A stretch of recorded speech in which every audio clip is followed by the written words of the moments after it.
అనకాపల్లి జిల్లా నక్కపల్లి మండలం వేంపాడు రెవెన్యూ అమలాపురం శివారు మూలపర గ్రామ నిర్వాసితులైన రైతులు పెద్ద ఎత్తున నక్కపల్లి మండల టీడీపీ అధ్యక్షుడు కొప్పిశెట్టి వెంకటేష్ ని కలిసి సమస్యను వివరించారు.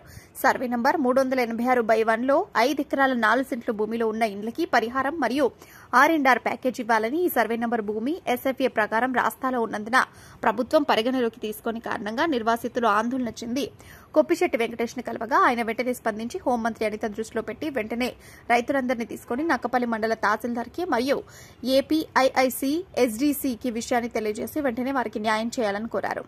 సమస్యపై స్పందించిన కొప్పిశెట్టి వెంకటేష్ కి మూలపర గ్రామ ప్రజలు ధన్యవాదాలు తెలిపారు. రాష్ట్రాల్లో ఉన్నాయి దానికి డిఫరెంట్గా ఉంది అంటే నేను మీకోసం జీవిత ప్రమాణం కోరటం మీకు వచ్చే వరకు మాత్రం నేను ఎవరిని రాను, ఇది మాత్రం వాస్తవం. పార్టీ ఇదే మీరు ధైర్యంగా ఉంటాను.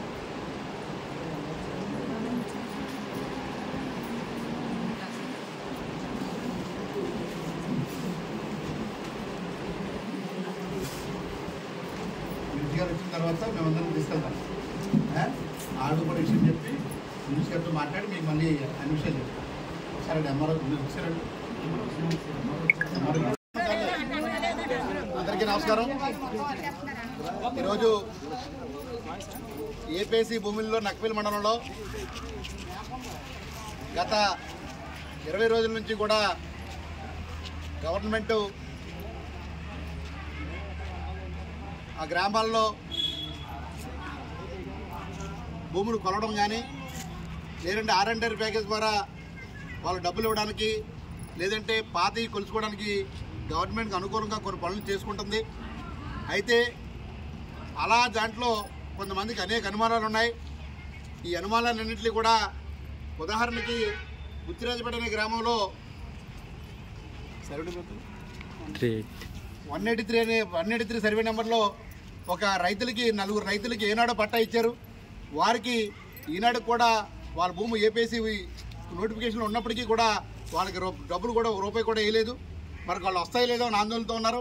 మరి అలాగే ఇక్కడ మూలపర గ్రామంలో అనేక అక్రమాలు జరిగాయి.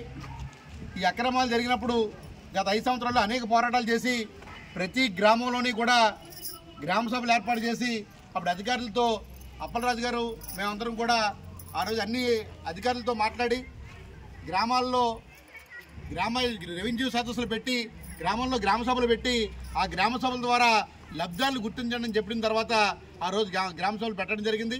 ఆ పెట్టిన తర్వాత గ్రామంలో ఉన్న అనేక అప్లికేషన్లు తీసుకోవడం జరిగింది. అన్నింటిలో కొన్ని గుర్తించి అన్నింటినీ కూడా వాళ్ళు నిన్న మొన్న కూడా 20 రోజుల నుంచి కూడా ఎవరైతే భూముల్లో ఉన్నారో సాగుల్లో ఉన్నారో వాళ్ళందరినీ కూడా కొనిపించడం జరిగింది. వాళ్ళందరికీ కూడా న్యాయం జరిగే పరిస్థితి జరుగుతుంది. అయితే ఇందులో కూడా కొన్ని అవినీతి మనుషులు అందులో దూరారు. వాళ్ళు ఎక్కడ దానిపై కూడా పూర్తి ఎంక్వైరీ జరిపించి ఎవరైతే నిజమైన లబ్ధిదారు ఉన్నాడో వాళ్ళందరికీ కూడా న్యాయం జరిగేటట్టు చేస్తాం. అటు మంత్రి గారితో మాట్లాడి మరి మంత్రి గారు ఈ విషయమే స్పష్టంగా చెప్పమన్నారు. ఎవరికైనా సరే ఒక రైతుకి కానీ, ఒక సాగుదారుడికి కానీ, ఒక లబ్ధిదారుడికి కానీ, ఇల్లుపోయిన వాళ్ళు కానీ ఎవరికి అన్యాయం జరగకుండా వాళ్ళందరికీ న్యాయం చేద్దామని చెప్పడం జరిగింది.